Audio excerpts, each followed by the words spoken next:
Halo pemirsa GPR TV dari Sabang sampai Merauke, dari Miangas hingga Pulau Rote. Kembali lagi bersama Bilqis Sabila dalam program Kominfo Newsroom.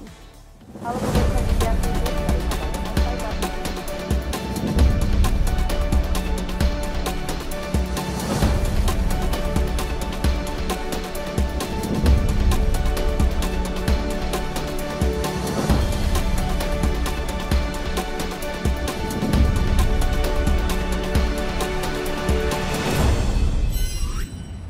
Pemirsa, inilah Kominfo Newsroom selengkapnya. Presiden Republik Indonesia Joko Widodo menghadiri kegiatan syukuran hasil bumi masyarakat perhutanan sosial di Kabupaten Batang, Jawa Tengah.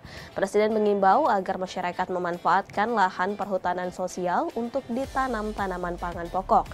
Selain itu, Presiden juga menginstruksikan jajarannya untuk memfasilitasi sarana dan prasarana bagi para petani Indonesia, termasuk distribusi SK lahan.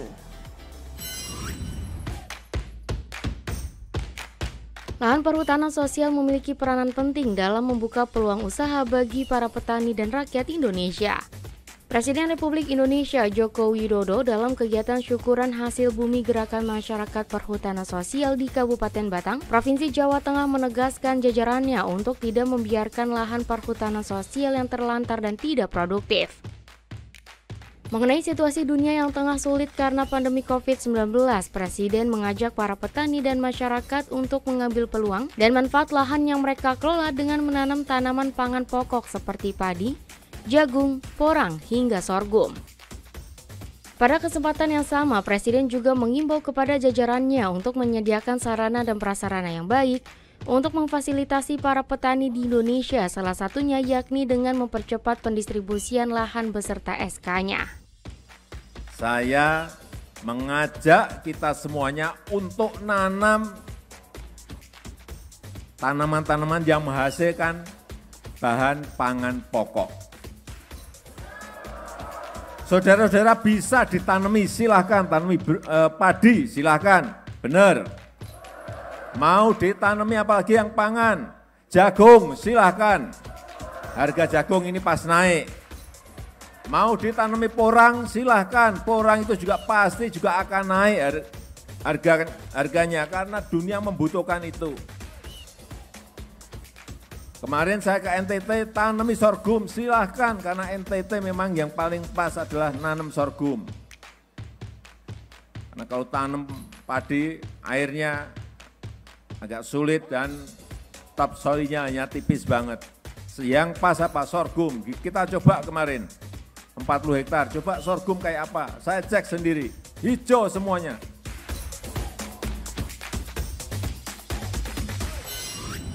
Menteri Luar Negeri Republik Indonesia Retno Marsudi kembali memimpin pertemuan virtual COVAX AMC Engagement Group yang digelar secara virtual pada 8 Juni 2022.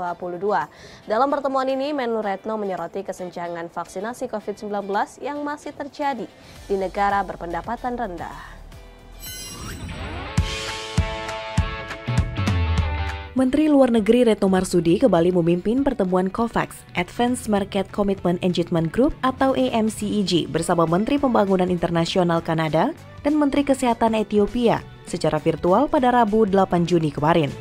Dalam kesempatan tersebut, Menlu Retno menyampaikan bahwasannya saat ini dunia sedang mengalami tren melandainya kasus COVID-19, baik jumlah kasus baru maupun korban jiwa.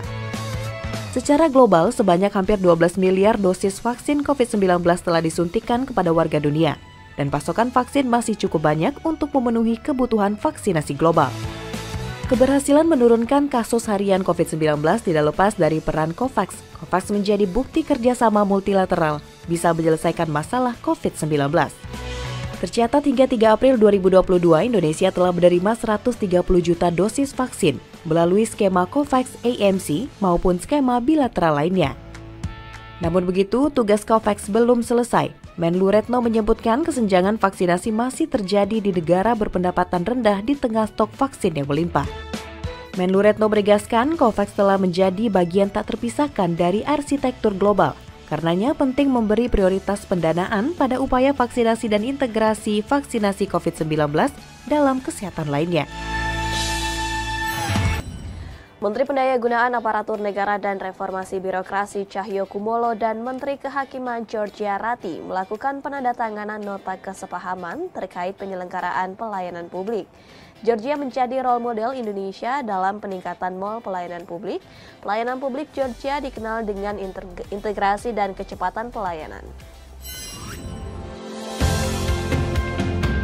Georgia menjadi salah satu negara terbaik di dunia untuk pelayanan publik berkualitas, terutama soal integrasi dan kecepatan proses layanan. Atas dasar itu, pemerintah Indonesia menggandeng Georgia untuk bekerja sama dalam meningkatkan kualitas pelayanan publik di tanah air. Menteri Pendayagunaan Aparatur Negara dan Reformasi Birokrasi Cahyokumolo dan Menteri Kehakiman Georgia Rati Brigesh melakukan penandatanganan nota kesepahaman terkait penyelenggaraan pelayanan publik di Tbilisi, Georgia.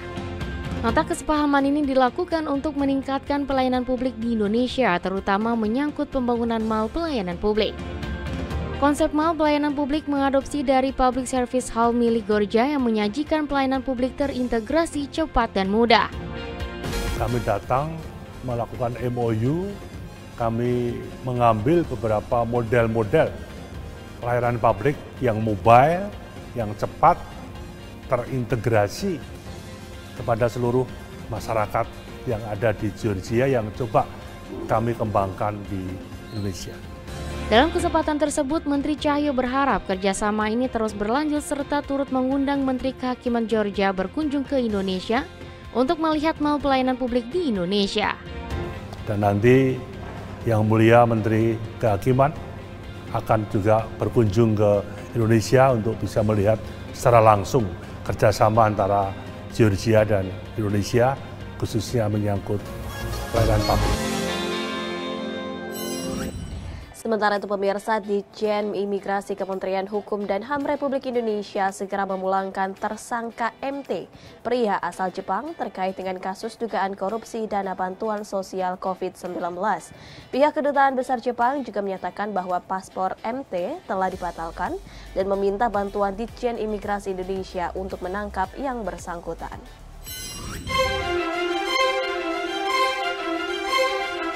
Direktorat Jenderal Imigrasi Kementerian Hukum dan Hak Asasi Manusia Republik Indonesia segera memulangkan seorang warga negara Jepang berinisial MT terkait kasus dugaan korupsi dana bantuan sosial COVID-19 di negara asalnya.